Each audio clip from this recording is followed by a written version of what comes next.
ومن أحسن قولا ممن دعا إلى الله وعمل صالحا وقال إنني من المسلمين।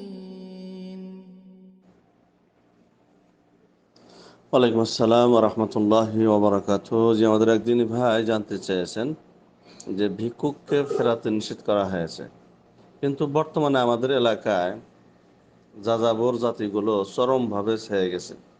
রাস্তাঘাটে বড় বড় যুবতী মেয়েরা জোর করে ভিক্ষে চায়। এর মধ্যে 7, 8, 9 বছরের বাচ্চারাও থাকে। ওরাও চায়, কাউকে দিলে আবার কেউ ছুটে আসে, না থাকলে কাপড় চোপড় ধরে টানাটানি করে। সুস্থ সবল যুবতী মেয়েরাও ভিক্ষা করে। এদের ক্ষেত্রে করণীয় কি? অনেক সময় ফিরিয়ে দিই, হয়তো সেটা ইচ্ছাকৃত হয়ে যায়, তাহলে কি গুনাহগার হচ্ছে?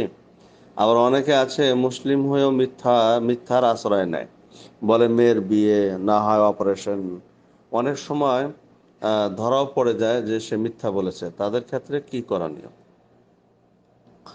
আলহামদুলিল্লাহ ওয়াহদা ওয়াসসালাতু ওয়াসসালামু আলা রাসূলিল্লাহ আম্মা বা'দ। জি সম্মানিত ভাই, ওলামায়ে মুহাক্কিকিনগণ কোরআন এবং সহিহ হাদিসকে পর্যালোচনা করে কথা পরিষ্কার ভাষায় বলেছেন যে বিনা কারণে বিনা অজুহাতে ভিক্ষা করা নিষেধ, ভিক্ষা করা ঠিক না। কারণ কিয়ামতের দিন যারা দুনিয়াতে ভিক্ষা করবে, মানুষের কাছে চাইবে, কিয়ামতের দিন এমন অবস্থায় উঠবে যে তাদের চেহারায় মাংসের টুকরো থাকবে না। তো কিয়ামতের দিন তাদেরকে চেনা যাবে যে এরা দুনিয়াতে ভিক্ষুক ছিল। কিয়ামতের মাঠে মানুষ তাকে চিনতে পারবে যে এ ভিক্ষুক ছিল, তার কারণ তার চেহারাতে মাংস থাকবে না। তো মাংস থাকবে না এই প্রসঙ্গে ইমাম কুরতুবী রহমতুল্লাহ আলাইহির ব্যাখ্যায় বলেন যে যারা পেশাগতভাবে অভ্যাসগতভাবে মানুষের কাছে চাইবে, ভিক্ষা চাইবে, সে কিয়ামতের দিন এমন অবস্থায় উঠবে যে তার চেহারার মাংস কেটে নেওয়া হবে, ফলে তার চেহারা মাংসবিহীন হবে। দ্বিতীয়ত হলো এই যে মাংস কেটে নেওয়া হবে, তার অর্থ হলো এই যে আল্লাহর কাছে তার কোনো মর্যাদা ও সম্মান থাকবে না কিয়ামতের দিন। তো এই জন্যেই ওলামায়ে মুহাক্কিকিনগণ বলেন যে বিনা কারণে বিনা অজুহাতে ভিক্ষা করা নিষেধ। তাই অপারগ না হলে কারো কাছে ভিক্ষা চাইবে না। এই ক্ষেত্রে ইমাম আহমদ বিন হাম্বল রহমতুল্লাহ আলাইকে জিজ্ঞাসা করা হয়েছিল যে মানুষ যদি ভিক্ষা করতে চাইতে যদি বাধ্য হয় তবে সে কি করবে? তখন এর উত্তরে ইমাম আহমদ বিন হাম্বল রহমতুল্লাহ আলাই বলেন যে সে যদি বাধ্য হয় তাহলে তার জন্য বৈধ। পুনরায় ইমাম আহমদ বিন হাম্বল রহমতুল্লাহ আলাইকে জিজ্ঞাসা করা হয়, সে যদি না চেয়ে পবিত্রতা অবলম্বন করে, তখন তিনার উত্তরে বললেন এটি তার জন্য উত্তম এবং আল্লাহ সুবহানাহু ওয়া তাআলা তার রিজিক নিয়ে আসবেন। অতঃপর তিনি বলেন, আমার মনে হয় না কেউ না খেয়ে মারা যাবে, আল্লাহ সুবহানাহু ওয়া তাআলা অবশ্যই তার রিজিক নিয়ে আসবেন। তাই আমাদের উচিত যে এত সহজেই মানুষের কাছে হাত পাতা থেকে বিরত থাকা উচিত। যাই হোক, মোট কথা হলো এই, যদি বাধ্য হয় তাহলে ভিক্ষা করতে কোনো অসুবিধা নাই। তবে ওলামারা এই কথাও বলেন যে কারো বাড়িতে যদি একদিন এক রাতের খাবার থাকে, তাহলে সেই ব্যক্তির জন্য অপরের কাছে হাত পাতা বা ভিক্ষা করা থেকে বিরত থাকা চাই। তার জন্য বৈধ না, তার জন্য বৈধ না।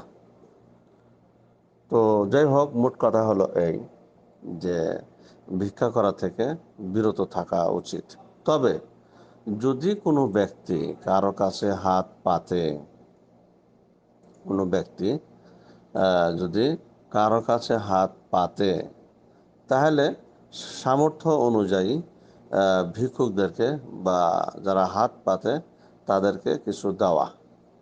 যেহেতু হাদিসের মধ্যে এসছে, উম্মু বুজাইদ রাদিয়াল্লাহু তাআলা আনহু বলেন, আমি বললাম, হে আল্লাহ রাসূল, ভিক্ষুক আমার দরজায় দাঁড়ায়, আমার বাড়িতে কিছু না থাকা আমি তাদেরকে কিছু দিতে পারি না, তো এতে আমি লজ্জাবোধ করি। আল্লাহ রসুল আলাইহিস সালাম বললেন, কিছু হলেও দাও। হাদিসটি আবু দাউদ, তিরমিজি। তো বোঝা গেল যে সামর্থ্যবান যদি হয় তাহলে ভিক্ষুককে ফিরিয়ে দেওয়া চাই না। এবং হাদিসের মধ্যে দেখা গেল যে তার কাছে কিছু নাই দেওয়ার মতো, সে লজ্জাবোধ করতেছে, তারপরেও আল্লাহ রাসূল আলাইহিস সালাম বললেন যে কিছু হলেও দিয়ে দাও। তাই এত সহজে কোনো ভিক্ষুককে বাড়ি থেকে তাড়িয়ে দেওয়া ঠিক না।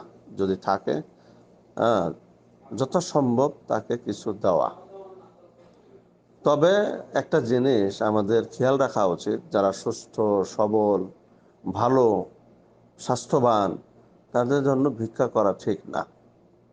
তাই এই ক্ষেত্রে একাকী নিরাকায় ভিক্ষুককে ডেকে নিয়ে এসে তাকে কিছু দিয়ে, তাকে তার সম্মান বজিয়ে রেখে আদবের সাথে, স্নেহের সাথে, ভালোবাসা দিয়ে ভিক্ষুকদেরকে উপদেশ দেওয়া বা সতর্কীকরণের মাধ্যমে, হ্যাঁ, সঠিক রাস্তায় নিয়ে আসার চেষ্টা করবে। সঠিক রাস্তায় নিয়ে আসার চেষ্টা করবে যে দেখো, তুমি সুস্থ, তুমি সবল, তোমার স্বাস্থ্য ভালো, তুমি কাজ করে খেতে পারো, তাই তুমি এই নিকৃষ্ট কাজ থেকে তুমি বেঁচে থাকো। তার কারণ হচ্ছে মানুষের কাছে হাত পাতা, মানুষের কাছে চাওয়া, এটা খুবই খারাপ কাজ। এটা খুবই খারাপ কাজ। তাই কিয়ামতের দিন তার চেহারায় মাংস থাকবে না, মানুষ চিনতে পারবে।